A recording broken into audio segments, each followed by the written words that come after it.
تفسیر قرآن پر مبنی پروگرام قول اللہ میر عدیل عارف کی جانب سے۔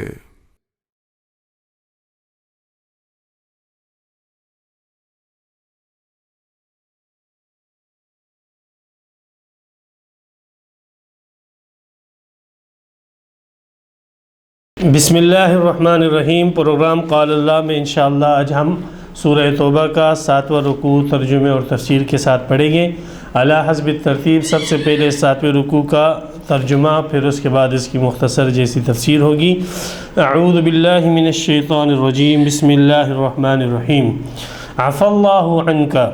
اللہ نے آپ کو معاف کیا۔ لما اذنت لہم، آپ نے کیوں انہیں اجازت دی؟ حتیٰ یتبین، حتیٰ کہ واضح ہو جاتا، لکا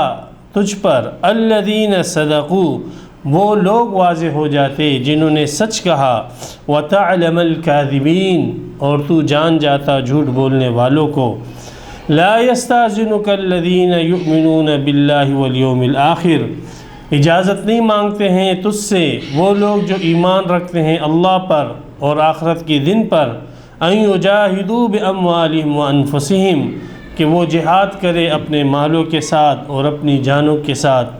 واللہ علیم بالمتقین، اور اللہ جانتے ہیں پرہیزگاروں کو۔ انما یستأذنک الذین، آپ سے اجازت اور رخصت وہ لوگ مانگتے ہیں، لا یؤمنون باللہ والیوم الآخر، جو ایمان نہیں رکھتے اللہ پر اور آخرت کے دن پر، وارتابت قلوبہم، اور ان کے دل شک میں پڑے ہیں، فہم فی ریبہم یترددون، سو وہ اپنے شک کے اندر بھٹک رہے ہیں، متردد ہے۔ ولو ارادوا الخروج، اور اگر ان کا ارادہ نکلنے کا ہوتا، لعدوا له عدۃ، تو البتہ تیاری کرتے اس کے لیے کچھ سامان۔ ولکن کرہ اللہ بعاثہم، لیکن اللہ کو پسند نہ ہوا ان کا اٹھنا، فثبتہم، پس اللہ نے ان کو روک دیا۔ وقیل اقعدوا مع القاعدین، اور کہا گیا بیٹھ جاؤ بیٹھنے والوں کے ساتھ۔ لو خرجوا فیکم، اگر وہ نکلتے تم میں، ما زادوکم الا خبالا، تو وہ زیادہ نہ کرتے تم میں مگر شر اور فساد۔ ولا اوزعوا خلالکم، اور دوڑے پھرتے تمہارے درمیان، یبغونکم الفتنہ، تلاش کرتے ہوئے فتنے کو۔ وفیکم سماعون لہم، اور تم میں سننے والے ہیں ان کے لیے۔ واللہ علیم بالظالمین، اور اللہ جانتے ہیں ظالموں کو۔ لقد ابتغوا الفتنة من قبل، بالتحقیق انہوں نے تلاش کیا فساد کو اس سے پہلے۔ وقلبوا لك الامور، اور پلٹے تیرے لیے بہت سارے کام۔ حتی جاء الحق، حتیٰ کہ آیا حق۔ وظہر امر اللہ، اور اللہ کا حکم ظاہر ہوا۔ وہم کارہون، اور انہیں برا لگ رہا تھا۔ ومنہم من یقول، اور ان میں سے بعض ایسے ہیں جو کہتے ہیں، اذن لی، مجھے اجازت دیجئے، ولا تفتنی، اور مجھے فتنے میں مت ڈالیے۔ الا فی الفتنۃ سقطوا، خبردار سن لو فتنے کے اندر وہ گر پڑ چکے ہیں۔ وَإِنَّ جَهَنَّمَ لَمُحِيطَةٌ بِالْكَافِرِينَ، اور بے شک جہنم احاطہ کیے ہوئے ہیں کافروں کی۔ ان تصبک حسنۃ تسؤہم، اگر تجھے کوئی اچھائی پہنچتی ہے تو انہیں بری لگتی ہے۔ وَإِن تُصِبْكَ مُصِيبَةٌ، اور اگر تجھے کوئی مصیبت پہنچتی ہے، یقولو، تو کہتے ہیں، قد اخذنا امرنا من قبل، بالتحقیق ہم نے اپنا معاملہ بچا لیا تھا پہلے سے ہی۔ وَيَتَوَلَّوْا وَهُمْ فَرِحُونَ، اور وہ پھر کے جاتے ہیں اس حال میں کہ وہ خوش ہوتے ہیں۔ قل، کہہ دیجئے، لن یصیبنا، ہرگز ہمیں نہیں پہنچتا، الا ما كتب اللہ لنا، مگر وہی پہنچے گا جو اللہ نے ہمارے لیے لکھا۔ ہوا مولانا، وہی ہمارا کارساز ہے۔ وعلی اللہ فلیتوکل المؤمنون، اور اللہ ہی پر ایمان والوں کو بھروسہ کرنا چاہیے۔ قل هل تربصون بنا، کہہ دیجئے تم انتظار نہیں کرتے ہو ہمارے متعلق الا احد الحسنین مگر دو اچھائیوں میں سے ایک کا، وَنَحْنُ نَتَرَبَّصُ بِكُمْ اور ہم انتظار کرتے ہیں تمہارے متعلق أَن يُصِيبَكُمُ اللَّهُ بِعَذَابٍ کہ اللہ پہنچائے تم کو کوئی عذاب من عندہ اپنی جانب سے، او بِأَيْدِينَا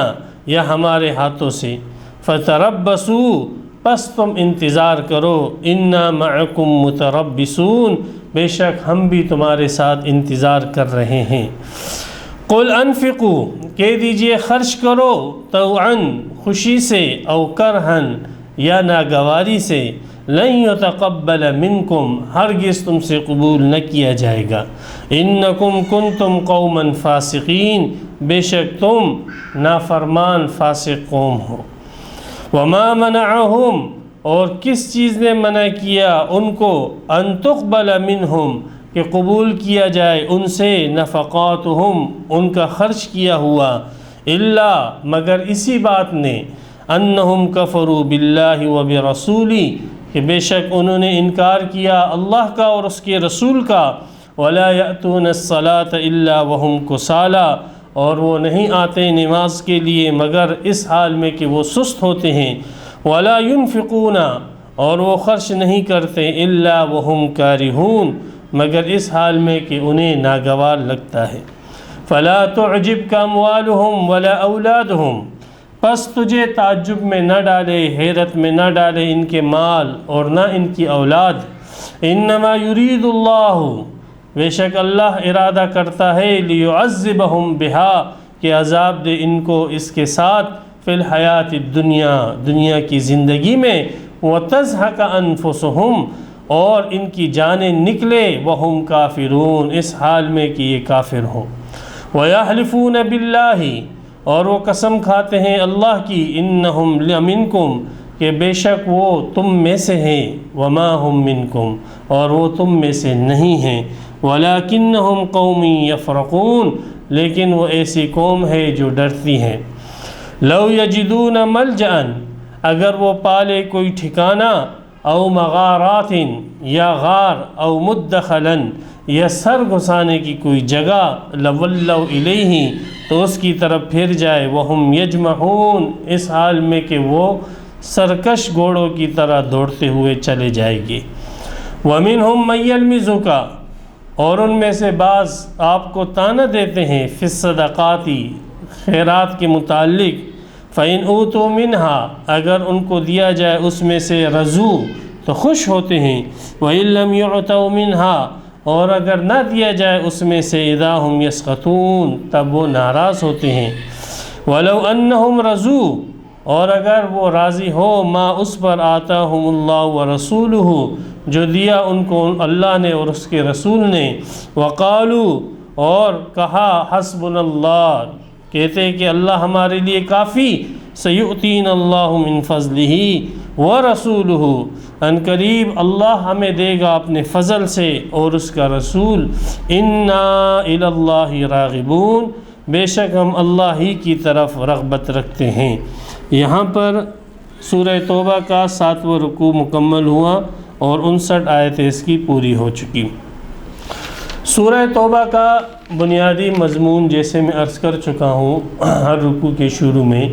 کہ وہ ایک اسلامی مرکز کا قیام اور پھر اس اسلامی مرکز کے تحفظ کے لیے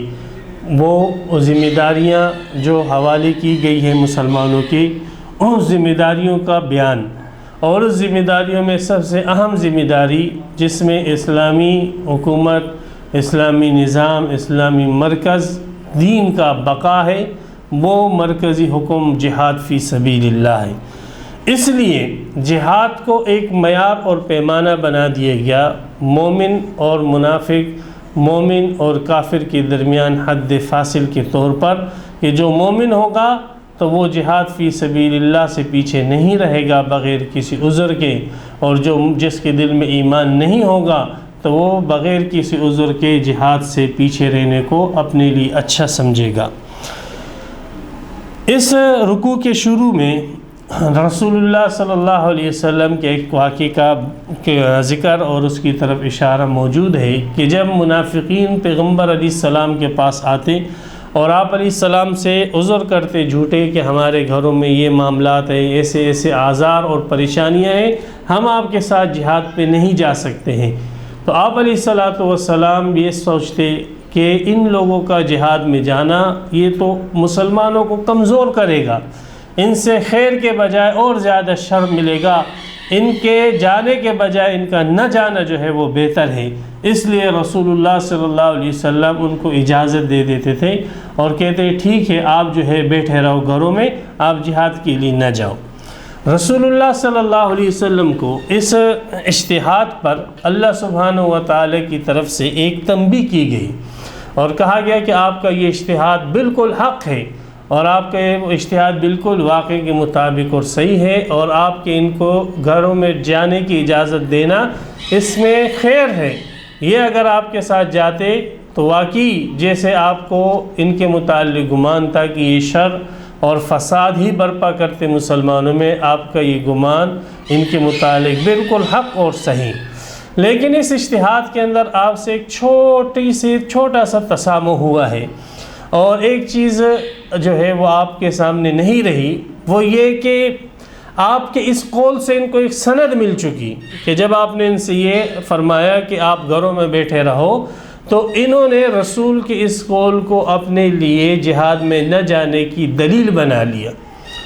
اور شریعت کے اس قول کو اپنے لیے دلیل بنا دیا کہ اللہ کے رسول نے ہمیں کہا کہ گھر میں بیٹھے رہو، اگرچہ اللہ کے رسول نے جو ان کو گھروں میں بیٹھنے کی اجازت دی تھی وہ جہاد کے عذر کی وجہ سے، جہاد میں نہ جانے کے عذر کی شرط کے ساتھ مشروط تھی، لیکن بظاہر وہ یہی ظاہر کرتے تھے کہ یہ جہاد میں ہمیں نہ جانے کی اجازت یہ اللہ کے رسول نے دی ہے۔ تو ان کو یہ جملہ بھی نہ ملتا اگر آپ ان کو اپنی حالت پر ہی چھوڑ دیتے، اور جب یہ آپ سے آتے اور یہ کہتے کہ آپ ہمیں گھروں میں بیٹھنے کی اجازت دیجئے، تو آپ ان کو کوئی جواب نہ دیتے، یا آپ ان کو واپس کر دیتے اور کہتے کہ نہیں تمہیں جہاد میں جانا ہے، تو یہ لوگ پھر بھی جہاد پہ نہ جاتے۔ تو ایسی صورت میں یہ ہوتا کہ ایک تو ان کی منافقت وہ تشت ازبام ہو جاتی، لوگوں کے سامنے واضح ہو جاتی، کھل جاتی، اور ان کا کفر ظاہر ہو جاتا، اور دوسرا یہ فائدہ ہو جاتا کہ ان کے پاس رسول کی بات بطور دلیل موجود نہ ہوتی۔ تو بہرحال اس کمی کو، یہ جو آپ کے اجتہاد سے جو فائدہ ہوا ہے، اس میں یہ فائدہ جو حاصل نہ ہوا ہے، اس فائدے کے عدم حصول کو، جو یہ فائدہ مسلمانوں کو حاصل نہ ہوا، اے اللہ کے رسول یہ فائدے کا عدم حصول اللہ نے آپ کو معاف کر دیا، کہ مسلمانوں کو یہ فائدہ حاصل ہو جاتا کہ منافقوں کا منافقت کھل کے سامنے آ جاتی، یہ فائدہ جو ہے منافقین کو حاصل نہ ہوتا کہ ان کے پاس رسول کی بات بطور دلیل و حجت بن جاتی، تو مسلمانوں کو ایک فائدے کا حاصل نہ ہونا اور منافقین کو ایک ظاہری فائدے کا حاصل ہو جانا، یہ ایک فائدہ جو تھا اس کے اندر تھوڑی سی کمی ہوئی ہے، یہ کمی اللہ نے آپ کو معاف کر دی ہے۔ تو عفا اللہ عنک، اللہ نے آپ کو معاف کر دیا۔ عفا اللہ عنک لما اذنت لہم، آپ نے کیوں انہیں اجازت دی؟ آپ چھوڑ دیتے ان کو اپنی حالت پہ چھوڑ دیتے، حتیٰ یتبین لک الذین صدقوا، حتیٰ کہ واضح ہو جاتا آپ کے سامنے وہ لوگ جو کہ سچے ہیں دعوی ایمان کے اندر، وتعلم الکاذبین، اور آپ جان جاتے جھوٹوں کو کہ کون جو ہے ان میں سے جھوٹے ہیں، وہ آپ کے سامنے واضح ہو جاتے، آپ پر واضح ہوتے، تمام مسلمانوں پر ان کا کفر جو ہے وہ واضح ہو جاتا۔ تو اس آیت کے اندر اللہ سبحانہ و تعالی نے رسول اللہ صلی اللہ علیہ وسلم کو جو یہ کہا کہ اللہ نے آپ کو معاف کیا، یہ کسی گناہ پر معاف نہیں کیا، بلکہ اس اجتہاد میں جو ایک معمولی فائدہ حاصل نہیں ہوا تھا، اس فائدے کے عدم حصول پر اللہ نے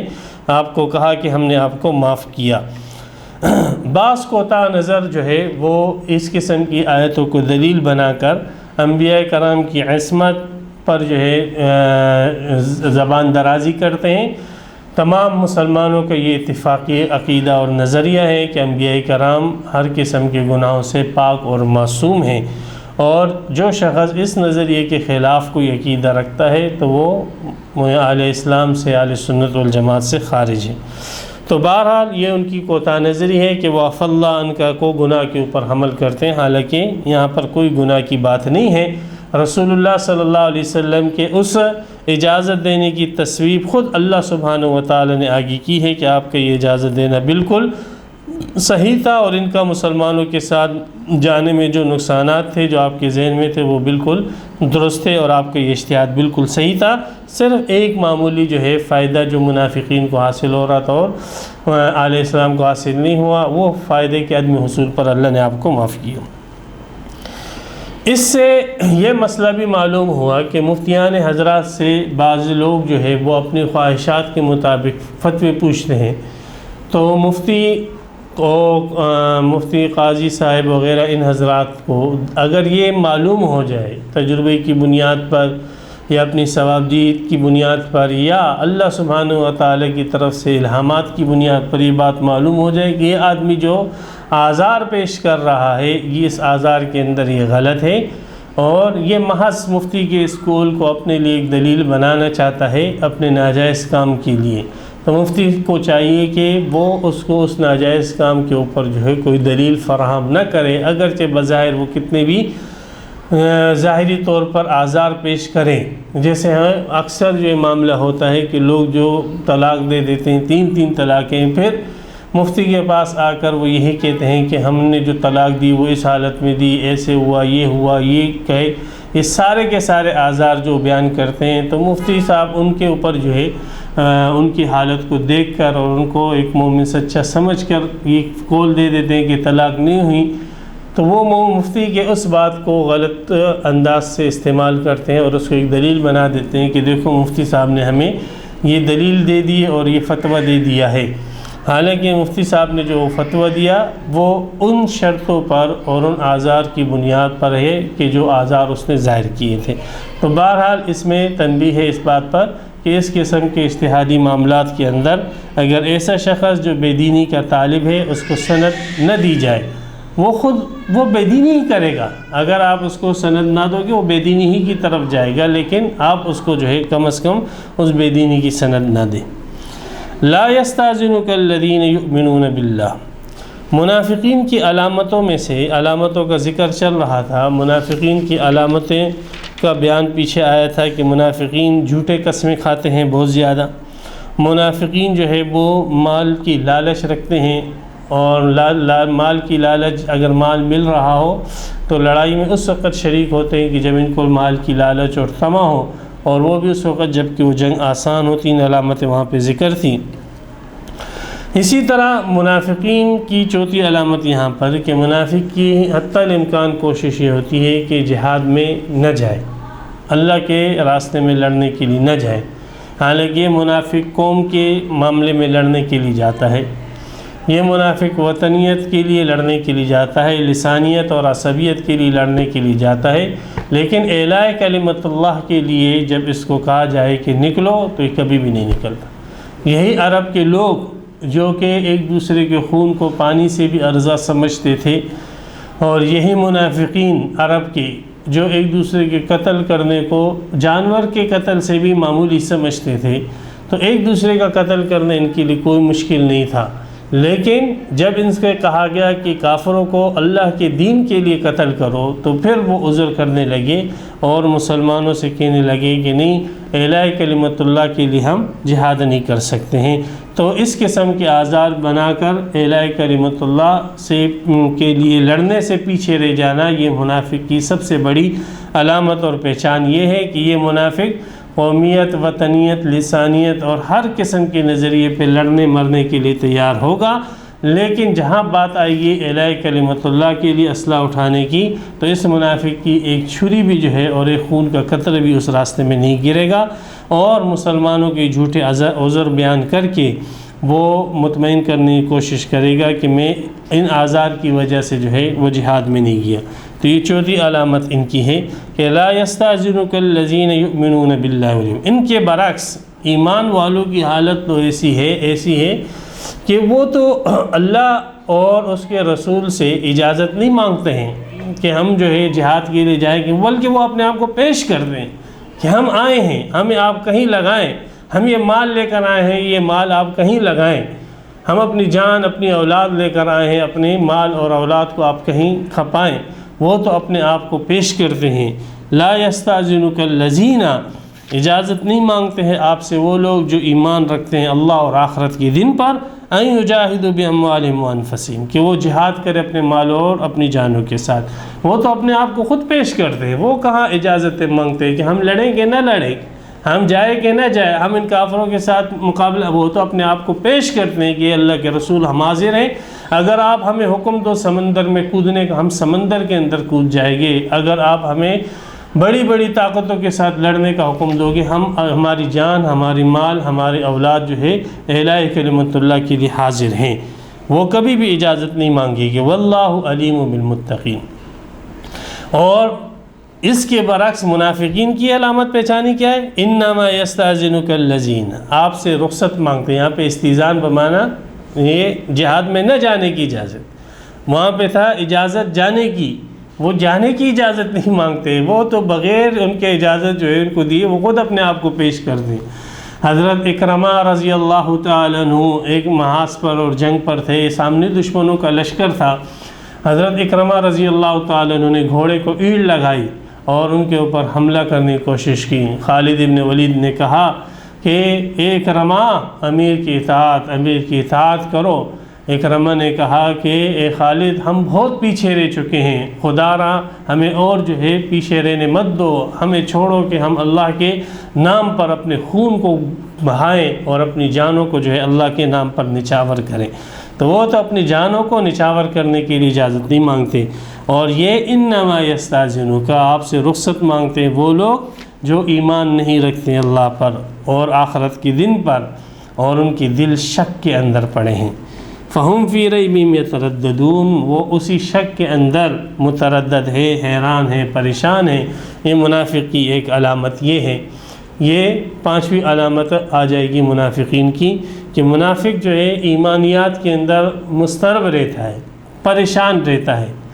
وساوس اہل ایمان کو بھی آتے ہیں،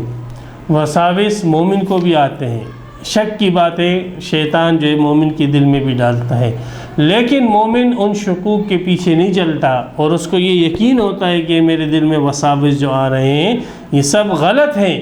اور ان کا حق جواب جو ہے وہ موجود ہیں اللہ اور اس کے رسول کے پاس۔ کبھی وہ اپنی شک کی باتوں کے پیچھے نہیں چلتے۔ یہی وجہ ہے کہ رسول اللہ صلی اللہ علیہ وسلم سے جب بعض صحابہ نے عرض کیا کہ اللہ کے رسول، ہمارے جی میں ایسی باتیں آتی ہیں کہ ہم اس کو زبان سے بیان کرنا جو ہے وہ ہمیں گوارا نہیں، ہم جل کے کوئلہ ہو جائے یہ تو ہمیں گوارا ہے، لیکن ان کی ادائیگی اپنے زبان سے کرے یہ ہمیں گوارا نہیں ہے۔ رسول اللہ صلی اللہ علیہ وسلم فرمایا اچھا تمہاری یہ حالت ہے؟ انہوں نے کہا جی ہاں ہماری یہ حالت ہے۔ آپ علیہ السلام فرمایا کہ یہ تو عین ایمان ہے۔ تو اس قسم کے شکوک ایمان کے دلوں میں بھی آتے ہیں، لیکن فرق کیا ہے؟ فرق یہ ہے کہ اہل ایمان کے دلوں میں جو شک آتے ہیں تو وہ ان شکوک کے پیچھے نہیں جاتے، اور ان کو یقین ہوتا ہے کہ اس شک کا جواب جو ہے وہ قرآن اور حدیث میں موجود ہیں، بخلاف منافق کے کہ جب شک آ گیا تو بس اسی شک کو وہ اپنی دلیل بنا لیتا ہے، اور اسی شک کے اندر وہ حیران اور پریشان رہتا ہے۔ جب کسی نے وسوسہ ڈال دیا اللہ کی ذات کے متعلق، قرآن کے متعلق، حدیث کے متعلق یا دین کی کسی حکم کے متعلق، پس اس وسوسے کو لے کر جو ہے اسی کے اندر وہ پھرتا رہتا ہے اور اسی کو اپنا مذہب بنا لیتا ہے۔ تو یہ پانچویں علامت جو ہے منافقین کی، کہ جب یہ لوگ شک میں پڑتے ہیں اور ان کے دلوں میں وساوس آتے ہیں تو یہ انہی شکوک اور شبہات اور وساوس کو اپنا مذہب بنا لیتے ہیں۔ اس لیے آپ دیکھو گے کہ اہل باطل کے پاس دلائل نہیں ہوتے ہیں، اہل باطل کے پاس ہمیشہ شکوک ہوتے ہیں، اہل باطل کے پاس ہمیشہ شبہات ہوتے ہیں۔ اچھا بھائی فلاں صحابی نے ایسا کیوں کیا، اچھا بھائی فلاں صحابیہ نے ایسا کیوں کیا، اچھا بھائی فلاں کام ایسا کیوں ہوا، اچھا بھائی فلاں آیت میں ایسا۔ شک کے علاوہ ان بیچاروں کے پاس کوئی اور تعمیری چیز نہیں ہوتی۔ تو یہ پانچویں علامت منافقین کی کہ وہ شکوک اور شبہات کی پیروی کرتے ہیں اور اسی میں منہمک رہتے ہیں، وہی ان کا دین۔ وَلَوْ أَرَادُوا الْخُرُوجَ، اللہ سبحانہ و تعالیٰ فرماتے ہیں منافقین کی مزید رسوائی اور ان کی علامتوں کا بیان، کہ یہ ایسے جھوٹے ہیں، یہ لوگ مشن میں سچے اور جھوٹے لوگوں کے درمیان فاصلہ کیسے ہوگا؟ کون لوگ جو ہے اعلاء کلمت اللہ کی مشن میں مخلص ہیں اور کون لوگ جو ہے مخلص نہیں ہیں، کو منافق ہیں، اس کی پہچان اس آیت کے اندر اللہ سبحانہ و تعالی نے واضح کر کے بتلائی ہے کہ جو شخص اعلاء کلمت اللہ کے مشن میں مخلص ہوگا تو وہ ضرور اس کے لیے کوئی نہ کوئی تیاری کرے گا۔ پھر کوئی خدائی آفت آ گئی، کوئی بیماری آ گئی، نہ کر سکا وہ تو ایک الگ بات ہے، لیکن وہ اس کی تیاری لازماً کرتا رہے گا، کرے گا، اور پھر عذر آ جائے تو اپنے آپ کو پیش کرتا، بخلاف منافق کے کہ وہ اعلاء کلمت اللہ کے لیے ایک سوئی بھی اپنی جگہ سے نہیں اٹھاتا، ایک روپیہ بھی اپنے پاس جمع کر کے نہیں رکھتا کہ مجھے جو ہے اللہ کے راستے میں نکلنا ہے، وہ اس کی تیاری بالکل ذرہ برابر بھی نہیں کرتا، تو پھر عذر آ جاتا ہے اور پھر وہ کہتے ہیں دیکھو میں تو معذور ہوں، مجھے تو شوگر کا مرض ہے، مجھے بلڈ پریشر کا مرض ہے، میرے گھٹنے کام نہیں کرتے ہیں، مجھے فلاں مرض، فلاں میری بچیاں ہیں، ان کی شادیوں کا مسئلہ، دسوں مسئلے وہ عذر پیش کریے، عذر ہوتے ہیں ان کے، لیکن یہ عذر اس وقت آئے ہیں۔ پہلے اگر آپ اپنے اس دعوے کے اندر سچے تھے، مخلص تھے، تو آپ پہلے سے تیاری کرتے، جیسے ایک صحابی نے جہاد کے لیے سب سامان وغیرہ تیار کر دیا، اچانک جو ہے اس سخت بیماری کے اندر مرض میں مبتلا ہو گیا، جا نہیں سکا، رسول اللہ صلی اللہ علیہ وسلم نے ایک دوسرے صحابی کو بھیجا ان کے پاس اور حکم دیا کہ آپ نے جو جہاد کے لیے تیاری کی ہے سامان وہ اس مجاہد کو دے دو، ان کے پاس کچھ بھی نہیں ہے۔ تو اس نے اپنی گھر والی سے کہا کہ جو بھی چیز تیرے پاس موجود ہے جو میں نے جہاد کے لیے رکھی تھی وہ سب کے سب اس کو دے دے۔ تو یہ ہے مشن کے اندر جو آپ کے ساتھ مخلص ہیں اور آگے قدم با قدم آگے بڑھنا چاہتے ہیں، تو وہ آپ دیکھو کہ وہ اس کے لیے تیاری کرتے ہیں۔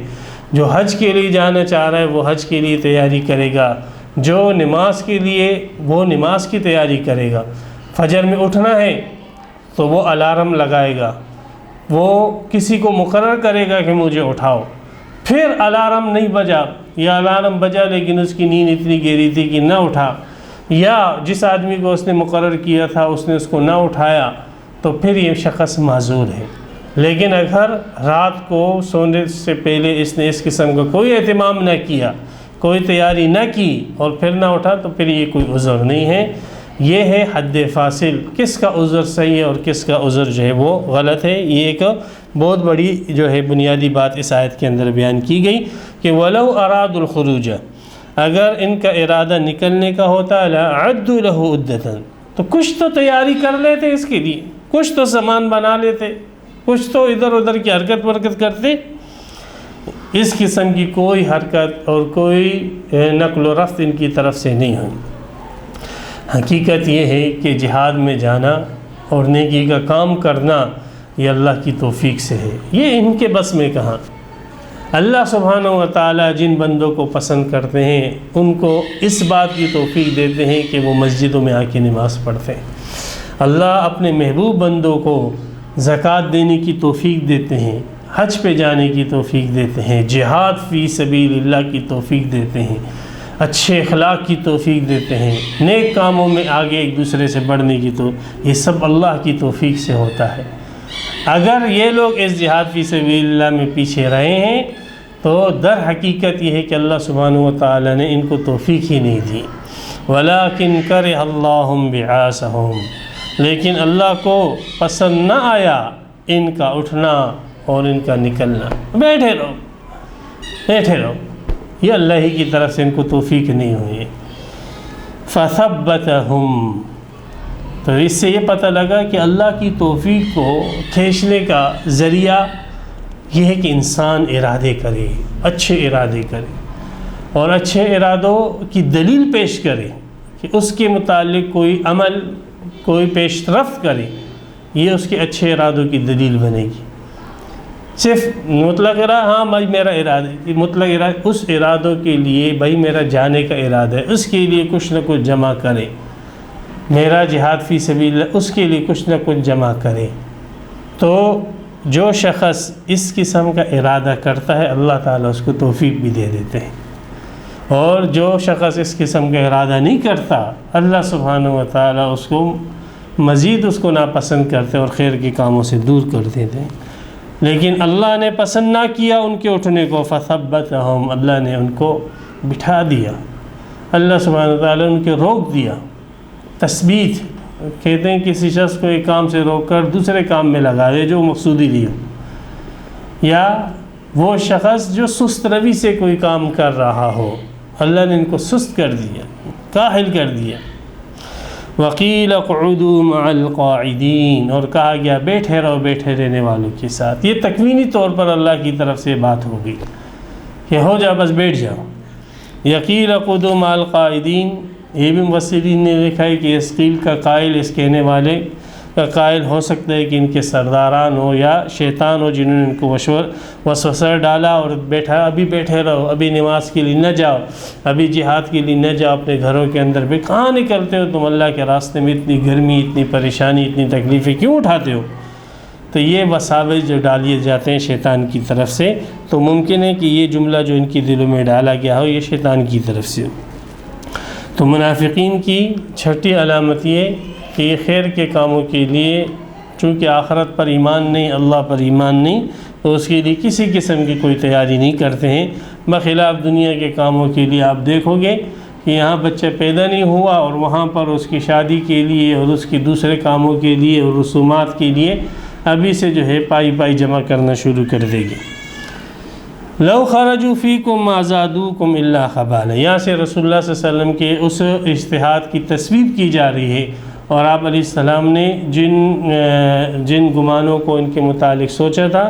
اور اس کے مطابق آپ نے ان کو بیٹھنے کی اجازت دی تھی، اس کی تصویب کی جا رہی کہ آپ کا یہ گمان اور یہ نظریہ ان کے متعلق بالکل حق اور سچ ہے۔ لو خرجوا فیکم، اگر یہ تم میں نکلتے، ما زادوکم الا خبالا، خبال کہتے شر اور فساد کو، تو تم میں شر اور فساد کے علاوہ کچھ اور اضافہ نہ کرتے، تمہارے کوئی فائدہ نہ دیتے، یہ لوگ الٹا نقصان ہی دیتے۔ تو منافق کی علامت یہی ہے کہ وہ اہل ایمان کی ساتویں علامت کہ وہ اہل ایمان کے درمیان شر اور فساد ہی کو بڑھاتا ہے، خیر نہیں بڑھاتا، اس سے خیر آپ نہیں دیکھو گے، یہ ہمیشہ آپ دیکھو گے کہ اس سے شر ہی جو ہے مسلمانوں میں ظاہر ہو رہا ہے، فتنہ ہی مسلمانوں میں ظاہر ہو رہا ہے۔ تو اگر یہ نکل دے تم میں تو تم میں شر اور خرابی کے علاوہ کوئی اور چیز نہ بڑھاتے۔ وَلَأَوْزَعُوا خِلَالَكُمْ، اوزاع کہتے ہیں تیز دوڑنے کو، تیز چلنے کو، اور اوزاع کہتے ہیں گھوڑے دوڑانے کو، اونٹ کو تیزی کے ساتھ دوڑانے کو کہتے ہیں۔ تو خلالکم تمہارے درمیان، تو تمہارے درمیان یہ تیزی سے کوششیں کرتے ہیں،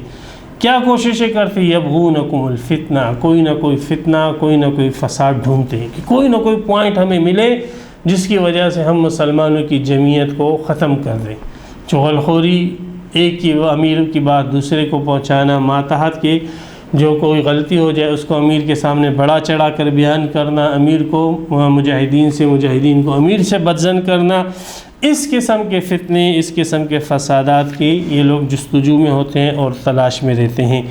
تو اسی قسم، اور اس میں یہ ایسے تیزی کرتے ہیں، ایسی تیزی کرتے جیسے انسان تیزی سے دوڑتا ہے یا گھوڑے کو اور جانور کو تیزی سے دوڑاتا ہے۔ تو یہ لوگ اس تیزی کے ساتھ تمہارے درمیان کوئی خرابی ڈھونڈتے ہیں، ان کا مقصد ہی یہی ہوتا ہے۔ یہ لوگ مسلمانوں کی کتابیں پڑھتے ہیں تو اس میں ان کا مقصد کیا ہوتا ہے؟ منافقین، کوئی بات ملے، کسی نیک آدمی کی کوئی ایسی بات ملے کہ اس اہل سنت والجماعت پر ہم کیچڑ اچھال سکیں، کسی بزرگ کے متعلق کوئی جملہ ہمیں مل جائے، اس کے منہ سے نکلی ہوئی کوئی جملہ ہمیں مل جائے، بس اس جملے کو مقصد بنا کر اس پوری جماعت کے اوپر کیچڑ اچھالا جائے۔ اس قسم کے فتنے اور شر کی بات ہی ان کا مطمع نظر اور ان کا مبلغ علم ہوتا ہے۔ وَفِيكُمْ سَمَّاعُونَ لَهُمْ، اور تم میں سننے والے ہیں ان کے لیے۔ اس جملے کے دو مطلب ہو سکتے ہیں۔ اس کا ایک مطلب تو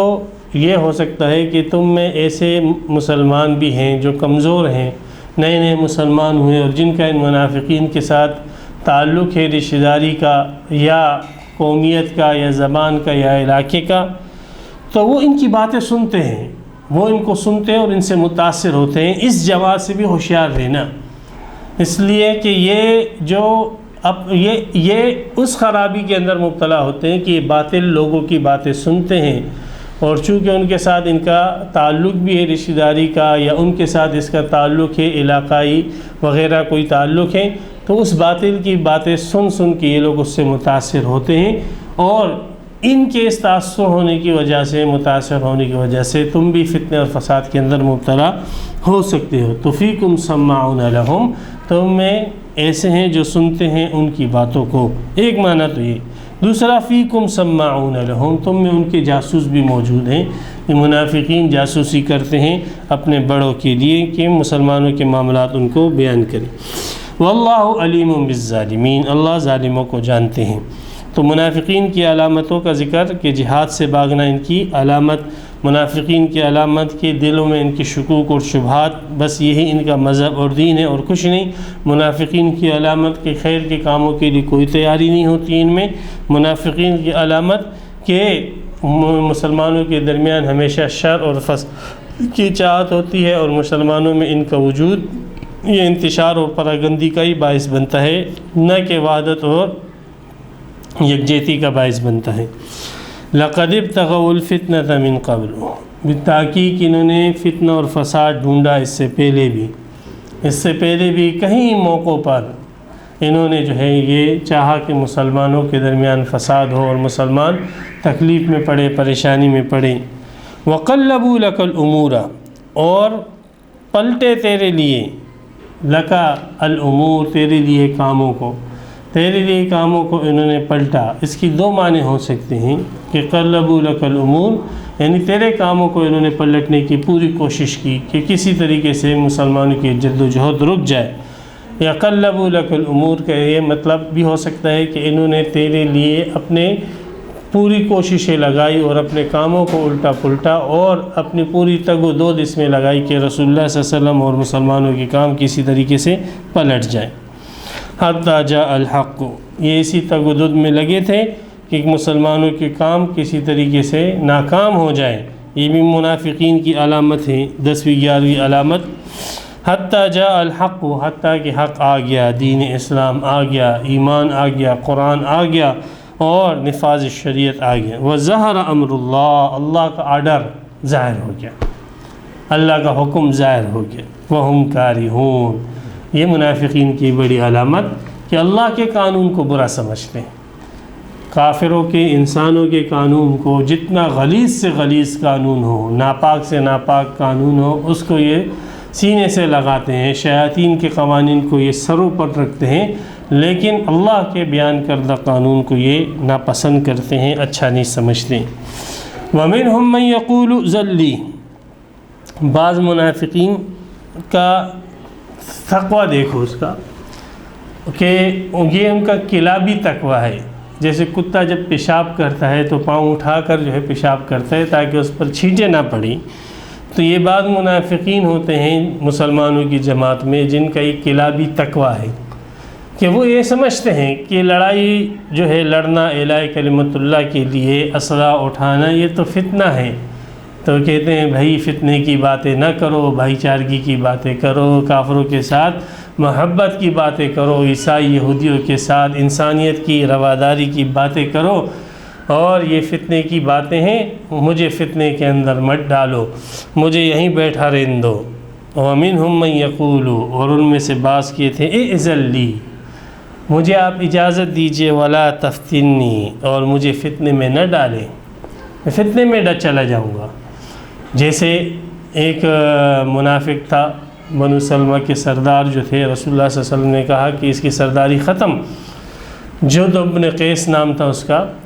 تو اس نے کہا اللہ کہ رسول میں چلا جاؤں آپ کے ساتھ جہاد پہ، لیکن وہاں پہ انگریز عورتیں ہیں اور میری جو ہے مجھ سے بد نظری ہو جائے گی، گناہ ہو جائے گا، اور میں ہو سکتے ہیں ان سے بدکاری کر لوں، زنا کر لوں، تو گناہ میں واقع ہو جاؤں گا، پس مہربانی کرے کہ مجھے اپنے ساتھ نہ لے جائیں، مجھے فتنے میں نہ ڈالیں۔ یہ ہے ان کی پرہیزگاری۔ الا فی الفتنۃ سقطوا، اللہ اور رسول کی مخالفت کر کے فتنے میں تو تم پڑ چکے ہو، تم جو یہ تسبیحیں گھما رہے ہو اور تم یہاں پہ جو سجدے کر رہے ہو، اور اس وقت تمہیں اسلام آواز دے رہا ہے اپنے خون کی طرف، اسلام تم سے تمہارا خون، تمہاری جان، تمہارا مال مانگ رہا ہے، اور تم یہاں پہ تسبیح کے دانے گھما رہے ہو۔ اسلام تم سے اعلاء کلمت اللہ کے لیے تن من دھن کی قربانی مانگ رہے ہیں، اور تم یہاں پر اس تقوی کو پکڑ کے بیٹھے ہوئے ہو۔ خبردار فتنے کے اندر تم پڑ چکے ہو. یہی تو فتنہ ہے، یہی تو فتنہ ہے کہ جس موقع کا جو حکم اللہ کی طرف سے آیا اس حکم کو آپ نے چھوڑ کر دوسرے حکم کو اختیار کر لیا. تو فتنے کے اندر تو وہ پڑ ہی چکے ہیں. وَإِنَّ جَهَنَّمَ لَمُحِيطَةٌ بِالْكَافِرِينَ، بے شک جہنم گھیرے ہوئے ہیں کافروں کو. کیسے گھیرے ہوئے ہیں؟ اب یہاں پہ تو مطلب ابھی گھیرے ہوئے ہیں، بس کافروں کو جہنم نے گھیرا ہوا ہے. حقیقت کیسے گھیرا واللہ اللہ ہی جانتا ہے کہ اس وقت بھی کافروں کو جہنم نے گھیرا ہوا ہے، لیکن اللہ نے معاملہ غیب کے اندر رکھا ہوا ہے. گھیرا کیسے؟ واللہ عالم بالصواب، کیسے گھیرا ہوا ہے. لیکن اگر کوئی شخص غور کرے تو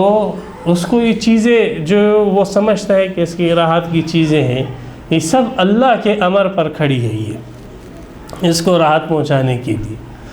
ورنہ اگر ان کو اللہ کا امر یہ ہو جائے کہ اس کو عذاب اور ان کے لیے تکلیف کا باعث بن جاؤ، تو یہ پانی جو یہ پیتا ہے یہ اس کے لیے تکلیف کا باعث، یہ چھت جس کے نیچے رہتا ہے یہ اس کے سر کے اوپر گر کر اس کا کچومر بنا دے، یہ زمین پھٹ جائے اور یہ اس میں شک ہو جائے، یہ جو کھانا کھا رہا ہے یہ اس کے گلے کا پھندا بن جائے، یہ اولاد اس کے سر پہ جوتے ماریں، یہ بیوی جو ہے وہ اس کا گلا گھونٹ دے، یہ اس کے دوست و احباب اس کو ذبح کر دیں. یہ سب اگر اس کے ساتھ اچھائی کا برتاؤ کر رہے ہیں تو وہ صرف ایک اللہ کے امر کی وجہ سے. تو یہ جہنم کے اندر تو ہے ہی ہے. اللہ نے اپنی رحمت دنیا کے اندر رکھی اور اس جہنم کو ان کے سامنے ظاہر نہ کیا، ورنہ در حقیقت جہنم نے ان کو گھیرا ہوا ہے. تفسیر قرآن پر مبنی پروگرام قول اللہ میر عدیل عارف کی جانب سے.